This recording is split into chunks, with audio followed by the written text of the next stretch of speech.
Did you know your credit card points and miles can lose value to inflation? Credit card companies often reduce the redemption value of your points and miles. Now imagine a credit card with rewards that can grow in value. With the Gemini credit card, you can earn Bitcoin or one of over 50 other cryptos instantly with no annual fee. Every swipe at the store or gas pump earns you instant rewards deposited straight to your account. Plus, sign up now for a $200 Bitcoin bonus to kickstart your rewards. Visit Gemini.com/card today. Check out the link in the description for more information on rates and fees. Again, if you're looking to invest in Bitcoin but don't know where to start, the Gemini credit card makes it easy.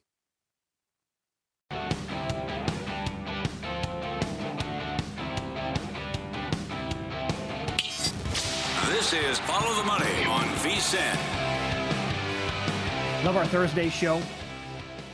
Every week at this time, Fantasy Football Hall of Famer Paul Charchian joins the program on the Progressive Guest Line. GuillotineLeagues.com is the website. Charch, good to talk to you again as always. We'll get into tonight's game and angles that you have for it and maybe some props for it as well coming up in about 15 minutes. Let's begin with the Texans and the Ravens matchup. Think about this for a second. The look ahead, before we knew all about these injuries with the Ravens, they were a 9.5-point favorite in this game. Now they're still sitting there as a dog, so the numbers flip like 11 points overall. Unreal. Do you think, even with how bad it's been for the most part all year long for this Texans offense, is it possible here that they're going to be in for a nice game on Sunday against a depleted and currently bad defense in Baltimore? Yeah, I think almost certainly. And I really like, and we're going to talk about one specific play that I'm really high on when we get to our prop segment next segment. But the Ravens right now, with a much healthier defense, here's where they rank in fantasy points allowed to quarterbacks, running backs, wide receivers, and then tight ends. They've ranked 29th, 32nd, 27th, and 23rd. I mean, it's really hard to be that bad against every style of offense that's coming at you. And yet somehow that's happened with the Ravens. And now they're looking at it. They're looking like they're going to miss half their starting defense. This is what the Lions were doing at the very end of last year. The Ravens are doing it already, including all three starting cornerbacks. So there's lots and lots of opportunities here. We're going to highlight my favorite of the opportunities next segment, but Nick Chubb is a play. Woody Marks is a play. Nico Collins, obviously, every week. C.J. Stroud, who's playing a little bit better this year than he did last year. This is a primo matchup for him. And, this is a knockout blow potentially to the Ravens. You start 1-4, your mathematical chances of making the playoffs are 1%. Ugh. So the Ravens, I don't think that changes the outcome here because it usually doesn't in the NFL, but this could be the knockout blow for a Ravens season already that I don't think anybody would have dreamed would be over in week 5. By the first weekend of October. Mm-hmm. And they were last week, still at this point, minus 370 to win their division. And Lamar didn't practice today. Wow. Yeah. And, how about that? And no starting quarterback. Lamar Jackson, I mean, I understand the importance of the game is paramount, but it doesn't look like he's going to be able to play quarterback. And so Cooper Rush at the helm, it's just, there's so many unfortunate problems. And you know what we haven't even talked about? How about Derrick Henry? I know. Derrick Henry's play is remarkable. Here we are. We're 4 weeks in. Do you guys know how many broken tackles Derrick Henry has as the starting running back for the Ravens in 4 weeks? 3. Yeah, I was going to say less than 1 a game. Yeah, it's at 4. So you guys are right on the number. 4 broken tackles. You're Derrick freaking Henry. I know. How do you have 4 tackles in 4 weeks? Yeah. It's unbelievable that Henry has fallen this much. He's got the 3 fumbles in 4 games. It's that's another storyline that probably not enough people talking about. That Derrick Henry's got some culpability for this too. I was disappointed in your team last week. The Vikings lose to the Steelers and had issues getting stops, and you got injuries up front with the O-line. What happens now going against a nasty Cleveland defense, and Cleveland makes a quarterback change? The number is extremely low. The over-under, I believe, 36, correct? Yep. Lowest number on the board, 36. So the funny thing is, I don't know how they get to 36 without defensive or special team touchdowns. These are arguably the 2 best defenses in the league. Vikings did struggle more than I thought they would defensively last week, but against a first start rookie quarterback, here's a stat for you. Brian Flores, in his 3 years and a few games as the Vikings defensive coordinator, has never lost to a first or second year quarterback because he puts their brains in a freaking blender. And that's what I think is going to happen in this game. This is a tricky spot for every part of the Browns offense, and especially Dylan Gabriel trying to make his very first start. You know, on the Viking side, I think the toughest guy to try to pin anything on is Jordan Mason. Is the hardest decision from a fantasy standpoint you're going to have to make, because he's a workhorse runner. Aaron Jones is out. You know he's going to touch the ball a ton. They don't want to have to pass with Carson Wentz if they don't want to, but the Cleveland run defense, unbelievable. Let's talk about the numbers for a second. They are the only NFL team that's allowing negative yards before contact. That means they're hitting opposing runners behind the line of scrimmage on average. They rank number 1 in yards per carry at just 2.7 yards per carry. That is half a yard better than the next closest team. And for Jordan Mason, you look at what the Browns have done to other key runners. David Montgomery got erased last week, 12 total yards. The week before, Josh Jacobs had 30 yards. The week before, Derrick Henry had 23 yards. So Jordan Mason, normally a guy that we're very bullish on, he needs a goal line opportunity for any fantasy value here. Otherwise, it's going to be very tough sledding for Jordan Mason. Vikings down 3 starters on their offensive line. No kidding. Yeah. By the way, the rushing yard projection. Those rushing yards projections you're seeing on the screen are absurd.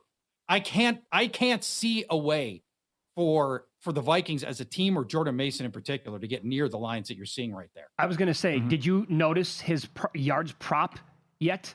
Not the projections, but the prop. No, I haven't looked at that number. If it's any, I'm going to guess it's sitting at about, I love guessing. I like this game. I'm going to guess it's sitting at about 56. No, it's 68.5 or 69.5. Oh, that's absurd. That's not happening. That's got to be an autoplay, Vikings are right? missing 3 starters on their offensive line, and they're going against the best run defense in the league. That number is ridiculous. It's confirmed, right? Those 3 guys are all going to be out on the O-line? And one of the key backups behind one of those 3 guys also expected to miss this game. So Vikings, they're going to be playing guys out of position across the offensive line because they got to go to their utility center, the third stringer, potentially. It's bad for Minnesota's offense right here. Yeah. Mason, under 60, would you say 68 and a half? As high as 60.5 right now, the way it appears. What about the broken offense that we're watching right now at the Philadelphia Eagles? I've had A.J. Brown in so many leagues over the years. I don't think I have a share of him. I just got lucky by not taking him at all this year. And it's working out that way so far. Like, does this downward trend continue? So he's had 1 good game and 3 games that are mortifying from a fantasy standpoint. Get this. Those other 3 games, he was wide receiver 70, wide receiver 97, and wide receiver 100 in fantasy points. It is a 2-part problem for A.J. Brown. Number 1, the Eagles are throwing the fewest passes by a mile, just 25 per game, which is especially baffling considering Saquon Barkley's only running for barely 3 yards per carry. Yeah. So it's not like the running game has been awesome, but they're still not passing. And then this, and it's killing A.J. Brown. 51% of his passes have been deemed catchable by Pro Football Focus. That's it. And long term, it almost certainly gets better because Jalen Hurts is a capable and sometimes great passer. It's on the Super Bowl. But this week, they go up against the Broncos. The Broncos are the best pass rushing team in the NFL, and they got Patrick Surtain and Riley Moss on the outside going up against A.J. Brown. So I don't know that it gets any better this week. So A.J. Brown, I've still got him as wide receiver 23, just because there's a squeaky wheel theory going in my mind. Like they got to get A.J. Brown the ball, if only to placate him. But nevertheless, he's become somebody you don't just plug and play into your starting lineups. And honestly, I don't think there's an angle that I would feel comfortable with A.J. Brown either. Okay. In about 90 seconds here in this segment, you're going to hang around for one more. Before we popped on the show today, a professional sports bettor, Chris Macero, who comes on VSiN all the time, he took 95-1 on Drake May to win the MVP here at Circa. He's top 5 as a scoring quarterback so far. Like, does this continue for the 2025 season? He is so improved. Get this, and maybe it came up during your conversation. Drake May leads the NFL in completion percentage. Think about that. He's a sophomore. And here's the thing. It's not like Tua with the dump off stuff.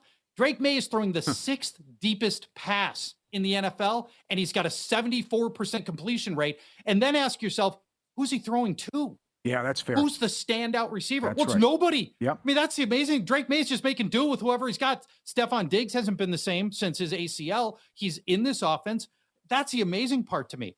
And, part of it is the defense has been lousy. So he's getting plenty of passes. 31 passes per game is a lot for a Mike Vrabel offense. But his rushing is also helping out. Drake May, who doesn't get a ton of designed runs, but he extends all these plays. Then he tucks and runs and he's scrambling, tangibly getting way, way better. And potentially sitting on a nice game to this coming week. The Bills have allowed the most quarterback rushing yards in the league. Drake May, super mobile. That could be a nice angle for him as well. Wow. And when you look at their schedule, I mean, this is why people liked him going into the season. Easy. It was a very manageable schedule. It looks like it's even easier now that we're a month into the season.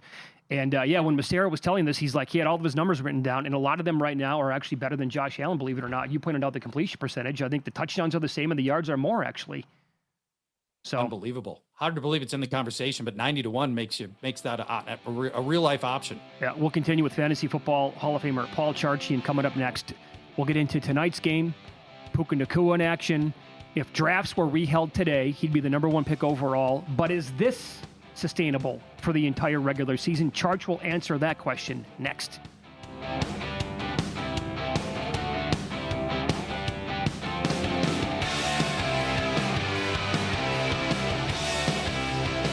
Are you interested in effortlessly growing your Bitcoin portfolio? I sure am. The Bitcoin credit card by Gemini earns you Bitcoin back on every purchase. Use it like any credit card. Buy lunch, gas, or your weekly groceries, and you'll earn up to 4% back instantly in Bitcoin or one of over 50 other cryptos straight to your account. All that with no annual fee, and right now you can grab a $200 Bitcoin welcome bonus. It's the easiest way to start building your Bitcoin stack. Go to Gemini.com/card to learn more. Terms apply. See the link in the description for more information regarding rates and fees.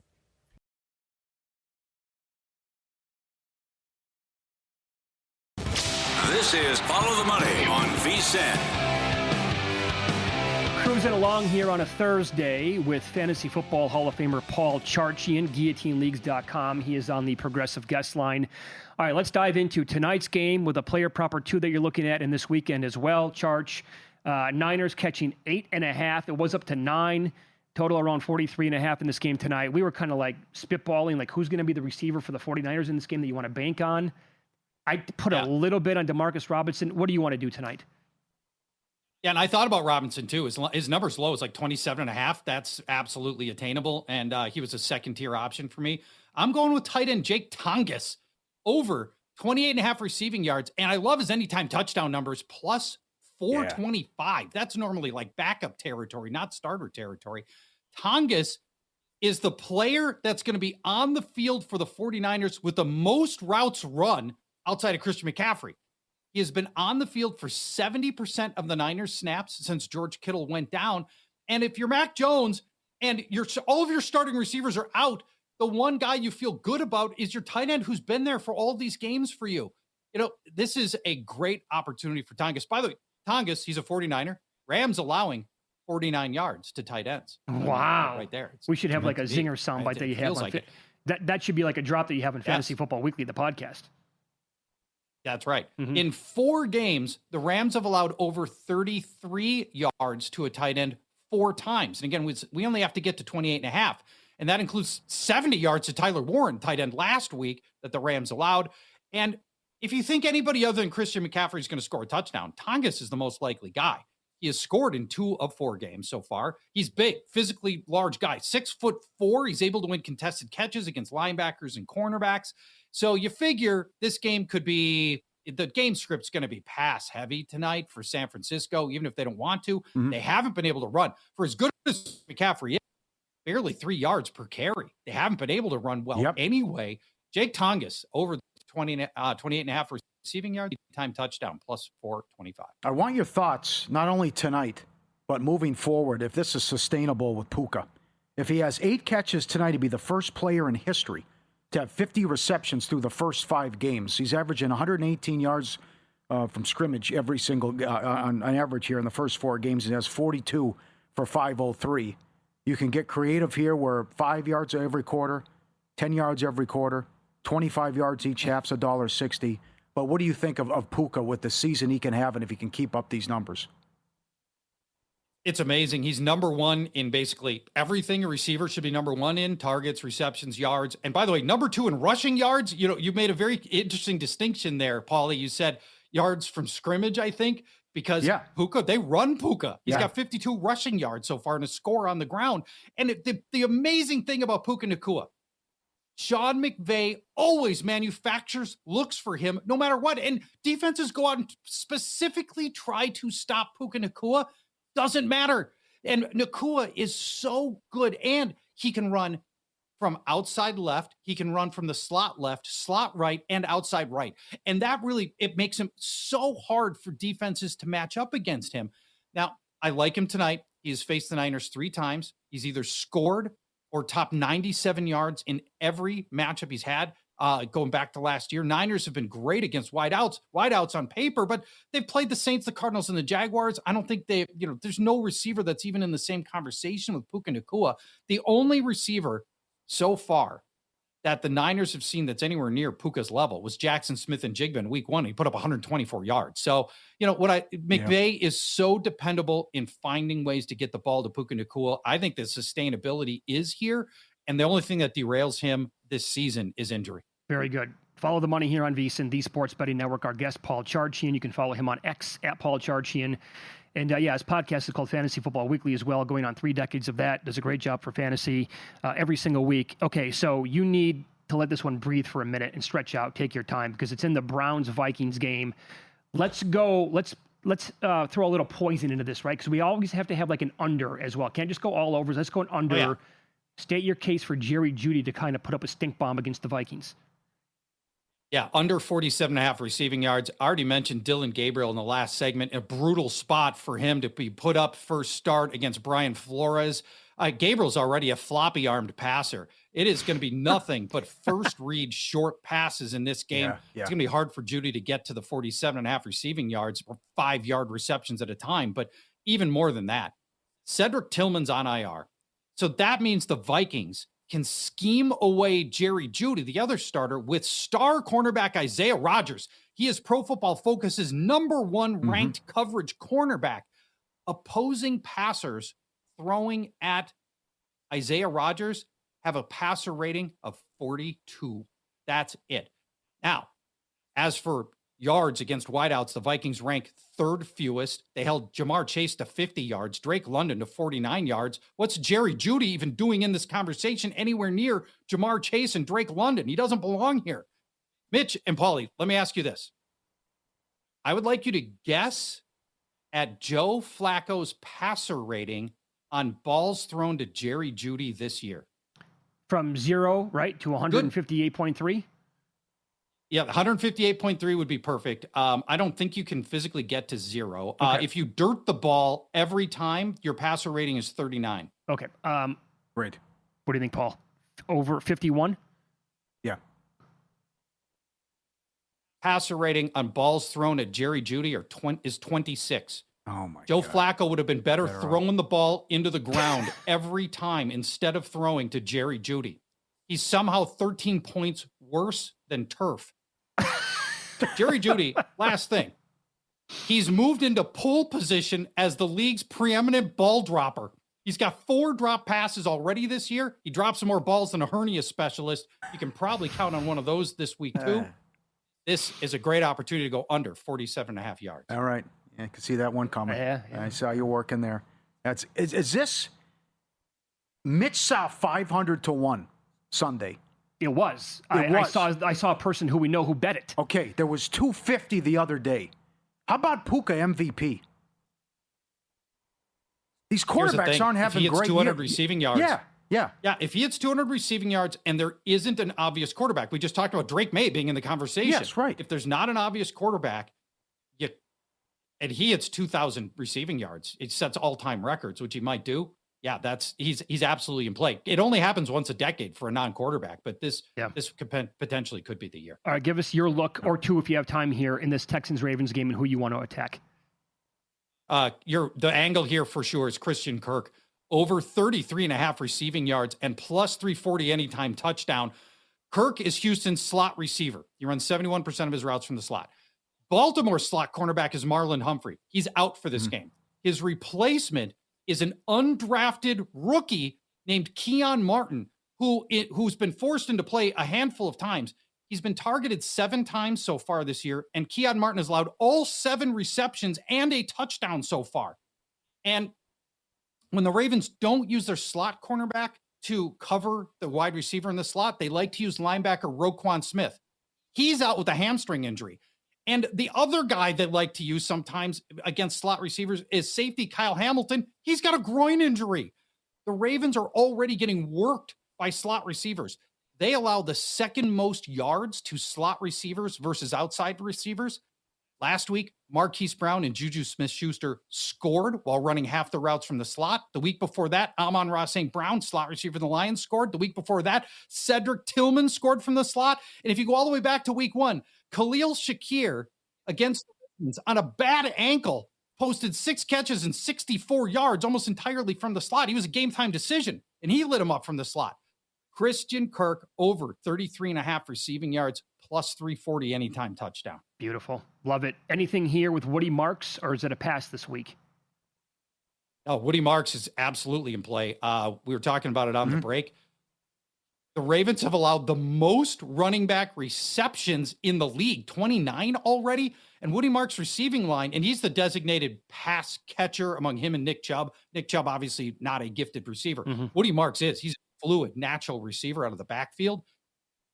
His line, refresh me on the line. I think it was sitting at 15 receiving yards. 13.5 at FanDuel. 13.5. That's an outstanding opportunity. We're seeing 16.5 here. That's a fantastic and very bettable line for him as well against the Ravens.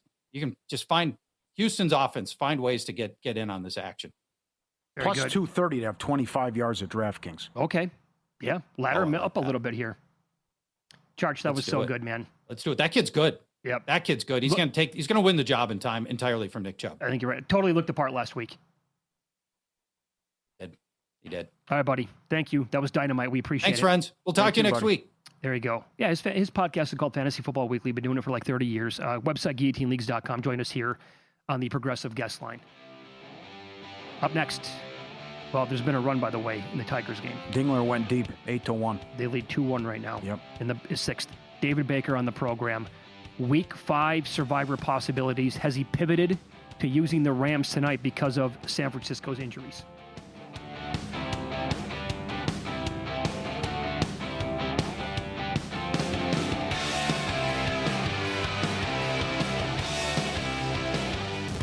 This is Follow the Money on VSiN. All right, heavy baseball here as Jensen Lewis joins the program now. Former Major League pitcher, host of VSiN by the Books with Dave Ross. Mornings at 7 a.m. Eastern right here on VSiN. He joins us on the Progressive Guest Line. Jensen, thanks for the time. Good to talk to you as always, my friend. We were just talking about this in L.A. What does Dave Roberts do with the bullpen issues moving forward? Paulie documented this. What was it? 90-plus combined pitches in the 8th inning alone in games 1 and 2 against the Reds. We both love Sasaki. Like, what would you do if you were Dave Roberts, or what would your advice be to him moving forward with the pen? Yeah, great to be with you as always, boys. Last day I can wear the old Cleveland sweatshirt after what's happening there at Progressive Field. So here's my rub is the difference in scheduling now in the division series, guys, where you'll have the day off between game 1 and 2 and 2 and 3. It really allows Dave Roberts to perhaps extend Ohtani a little bit in game 1. And then if he wants to go bulk, whether it is Kershaw, if you send a starter outside of Glasnow and Snell and Yamamoto, I think those are probably your 4 starters headed in. It just gives you an opportunity where you can maybe use one guy for bulk. But I still feel, and I was trying to read into a little bit of the manager speak in the press conference yesterday. I think Sasaki is going to be his guy, and it won't shock me if it ends up being Sasaki for like the 8th and 9th. Game 1, 8th and 9th, game 2, just because you have those off days built in, it allows Dave Roberts way more flexibility than having to rely on Treinen and Vesia trying to piece it together there. So I think you get a little more extended out of Ohtani. He's been utterly unhittable, and I would anticipate the same if Glasnow is a game 2 starter. Okay. Oh, very good. Yeah. And so you would not be afraid to use Sasaki in the 8th and the 9th in the first 2 games of the series. Yeah, the rest days make it so much more palpable, Mitch, to where you can allow him to really empty the tank. He doesn't have to save anything, if they had to play game 2 right off of that. So that would be my early read on it without knowing what their NLDS roster construction looks like. But that's kind of the prevailing sentiment of when he got into AAA and he was doing the relief routine. You always do that as a reliever anyway. You do the up down and just kind of simulate it. So it won't shock me if that's the way they go. Do you think Roberts will have Clayton Kershaw on the roster for this upcoming series? Would you have Kershaw on the roster? Yeah, personally, I would, but and that is the key is, is it for him to come in for a clean inning when, it is Schwarber and Harper, the lefties up there. If that's kind of where he's designated, that allows you to save Vesia for later in the game. And I think in his heart of hearts, that's kind of where Doc Roberts would want to go, is instead of having to use that bullet early, then I think you can extend Kershaw. You get him through the lefties there. He's already, well-versed in having to sit down and get back up. So, yeah, I think that's a viable avenue for that roster construction. All right, I can't wait for this game tonight. Winner take all with 2 rookies, second time it's ever happened. A young Jensen Lewis, 23 years old, walked into Old Yankee Stadium. You can share that story. But so if you're the managers tonight, number one, you can talk about how difficult this is for being a young guy, especially early, that you've had to do this before, and take us through the emotions. And on the flip side, if you're a manager, though, how long would you go with these guys and say, okay, at the first sign of trouble, he's out, or this kid's got some guts and moxie, I'm going to see if he can give us 5?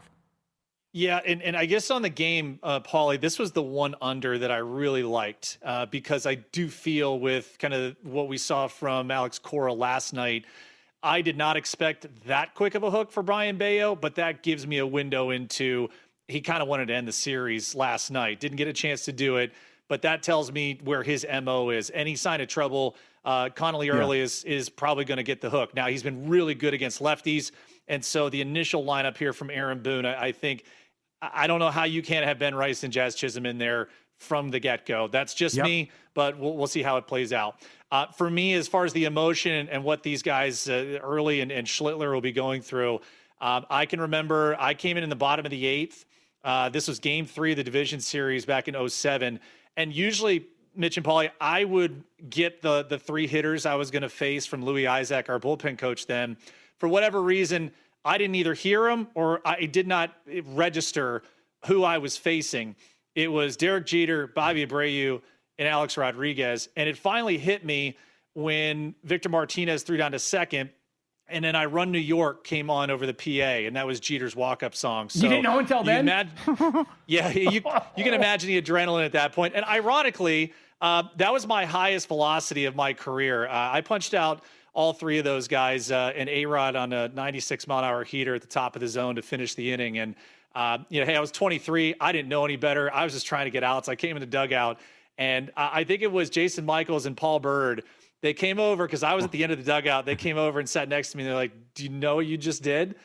And I said, "Yeah, I got 3 outs." They're like, "No, you punched out, like 2 future Hall of Famers and maybe the most all-around, left-handed hitter in the game right now in Bobby Abreu." So I knew then, back when we had the flip phones, guys, yes. I had like 100 text messages, 50 voicemails. You know how it kind of goes there. So it's the best inning of my career. It's been all downhill since. Yeah.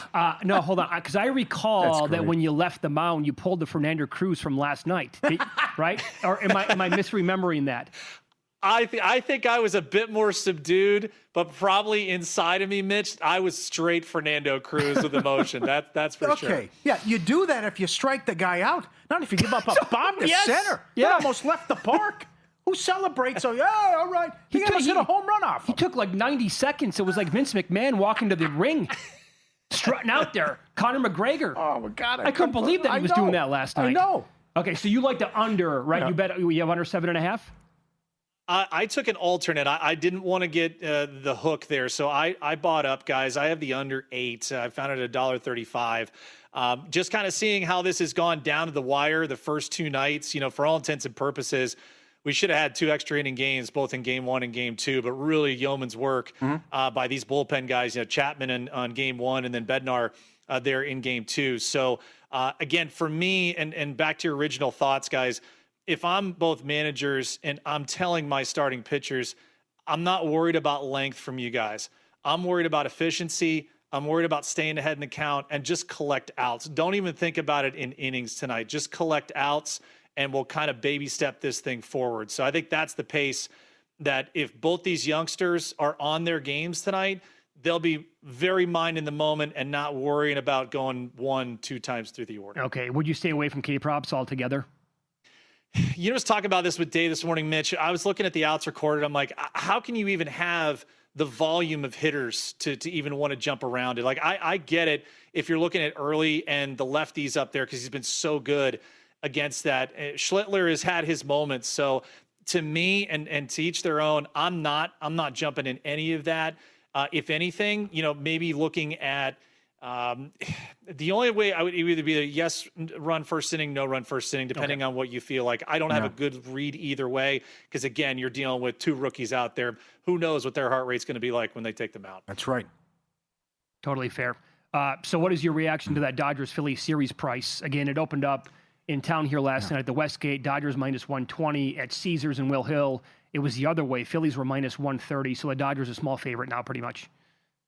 I'm more wary, and I think it's priced right. And again, I think that off day is really an advantage for LA just because it allows them to do a lot of different things. I'm also anxious to see the health of Will Smith here coming in because, you know, he was a guy that was so critical to that lineup success. And, you know, here we go. All of a sudden, the Dodgers in October are raking again. The other part of it, too, is hey, listen, Duran's been really good in the back end there for Philly. But Rob Thompson has been, you talk about K props and you talk about outs props. That's where I would go, Mitch, is I would look more to over outs props for the Philadelphia starting pitchers because that's been Rob Thompson's MO all year, is let him go. He's got faith in him, and they may just not have the guys they trust. They won't openly say it. But I ironically have to trust the Dodger bullpen right now over the Philly bullpen, and that is a scary thought. What? So both rotations are really good. Wow. And I just think that you're going to allow, if I'm Philly, Christopher Sanchez go as long as you can. You know, if it's Luzardo, you know, I mean, figuring out what you kind of want to do, you know, behind that. I think if you're Philly, the deeper your starters get, they got a better chance to win this series. How about this now? Darvish has the bases loaded. In the bottom of the second, nobody out. No, he just threw a wild pitch. Did he? He's all over the place here. 1-0 now? Yeah, this is a debacle here in the second inning. Yeah, by the way, quickly here, Jensen, do you think if they need to go to Mason Miller, could they, a guy who throws 105, who pitched back-to-back days, or is he not available? Morejon and Miller both available. Guys, Estrada, too, to think about someone who's going to be fresh, I would think I would have had him ready to go first out just because of swing and miss capability. I don't think you can go more than 2 innings again today with either Morejon or Miller. It's too hard to do. Yeah, totally agree. You can catch Jensen's reaction to the action tonight and the look ahead to upcoming series beyond this in the second round of the playoffs tomorrow morning on VSiN by the Books with Dave Ross. It starts at 7 a.m. Eastern, 4 o'clock out here on the West Coast. Jensen, thanks, my man. Enjoy the games tonight. Thanks, boys. Talk to you soon. Be good. And he was on the Progressive Guest Line. Up next, best and worst teams in the NFL and college football ATS. What a clash this weekend. A team 4-0 to the over takes on a team 4-0 to the under. Details coming up next.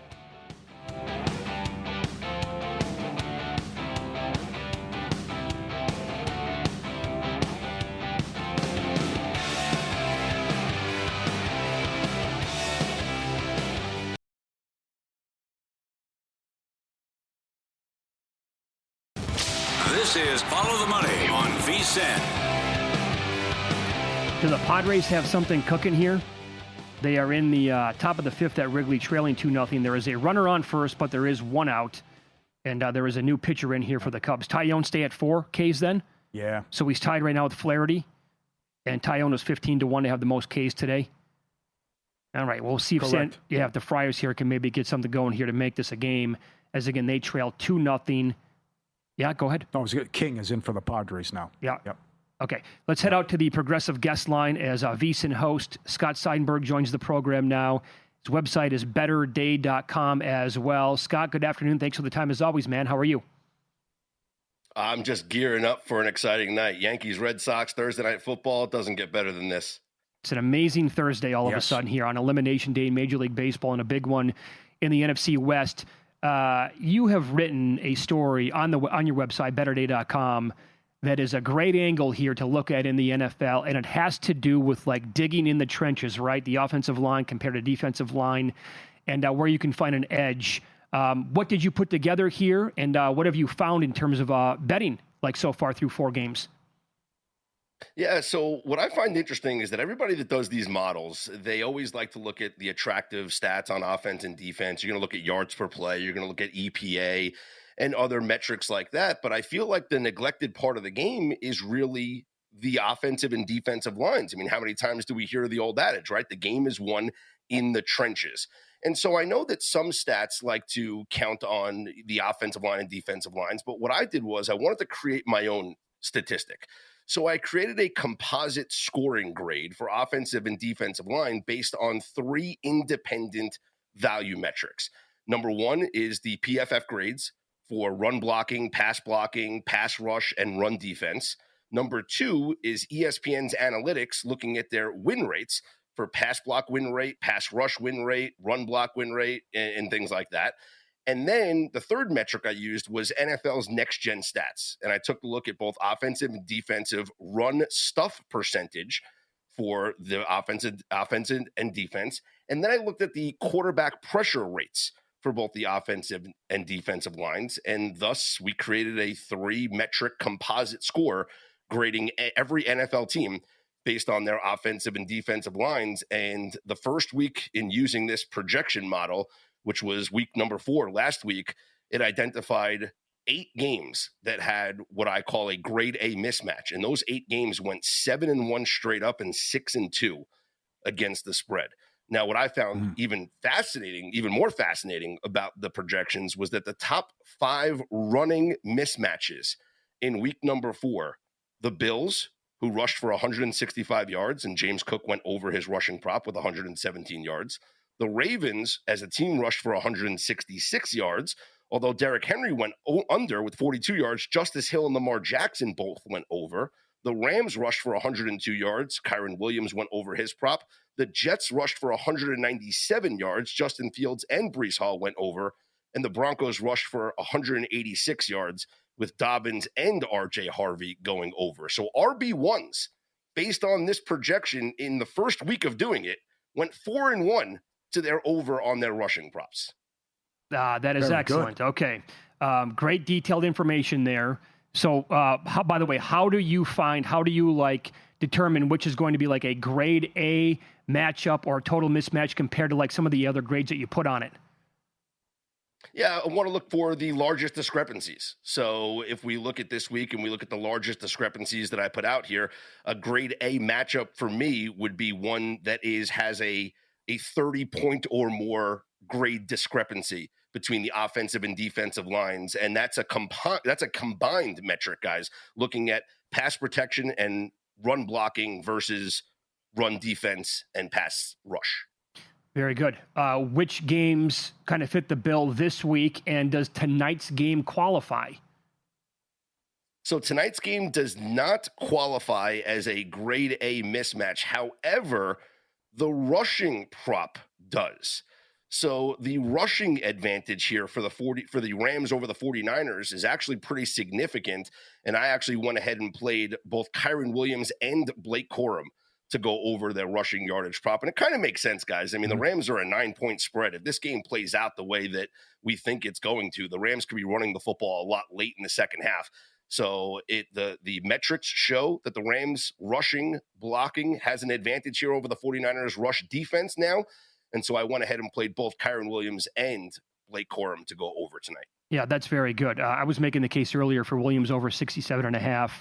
And based on how this game could get out of control, like you're saying here, Paul and I were talking about maybe ways to attack Blake Corum.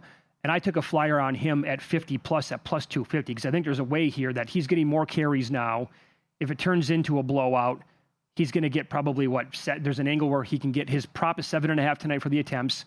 If that's 8, 9, 10 range for him to touch 50 yards, which he did earlier in the year at plus 250, there's a path where I think that can cash. I love that. I mean, I love, especially when you look at these alternate numbers that you can get a nice plus money grab on it. If I already think he's going to go over 30 somewhat yards, I mean, one or two more carries can certainly eclipse that 50 mark, and then you're getting that fat plus money price. So I love those angles whenever you look at these alternate lines or laddering these props, as people say. So tonight doesn't qualify. What else jumps out on Sunday then using your numbers?